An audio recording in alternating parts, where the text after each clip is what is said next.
יצירות האומנות שתלויות על קירות הבית עשויות לרוב נייר או קנבס מיועדות לסלון או לחדר השינה. טכנולוגיה חדשה מאפשרת להדפיס תמונות על חומרים שונים ולהדביק גם במטבח ובאמבטיה. עופרי אסה יצא לבדוק איך זה נראה.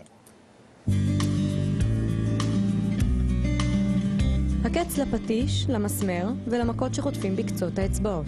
תמונות שמודפסות על גבי זכוכית או קרמיקה מודבקות ישירות על הקיר במטבח, באמבטיה או בכל חדר שתרצו.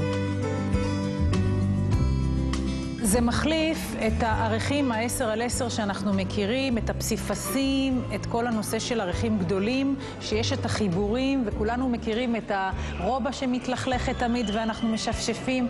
כאן מה שטוב, אפשר את הספרי הזה של ניקוי חלונות. יותר ויותר אנשים לוקחים את זה למטבחים, אפשר גם לראות הדפסי בדים. הזכוכית הולכת ותופסת מקום מרכזי בעיצוב הבית.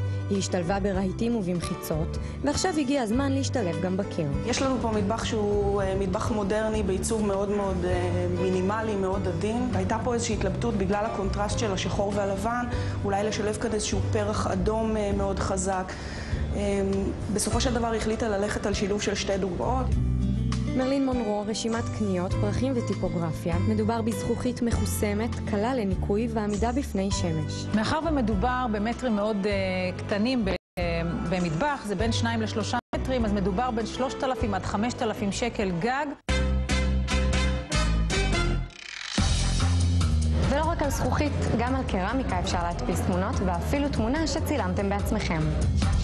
התמונה הזאת צולמה בפריז במהלך טיול שהייתי בו לאחרונה, ואמרתי, אם אפשר לפתח אותה על קיר במקלחת, אז למה לא שתהיה לי את החוויה הזאת כל פעם, כל יום מההתחלה. זה מתמצת בערך את כל הטיול, יש לך תמונה פנורמית של כל הנוף של פריז עם האייפל שם בקצה, אני ממש אוהב אותה.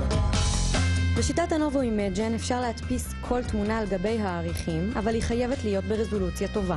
לעומת הזכוכית שבאה כמקשה אחת, כאן כל תמונה תהיה מורכבת מכמה חלקים שונים. זה נמצא גם בבתי חולים, בלובעים, בעסקים, בפאבים, כל מקום שרוצים משהו מיוחד. הצבנו שיתוף פעולה עם דיסני עולמית, חדרי רחצה, לפי הסיפורים הידועים של חברת דיסני. יש לנו סינדרלה, יש לנו את היפהפייה הנמה, טינקרבל ופיטר פן. זכוכית או קרמיקה, עיצוב של הסטודיו או תמונה שלכם.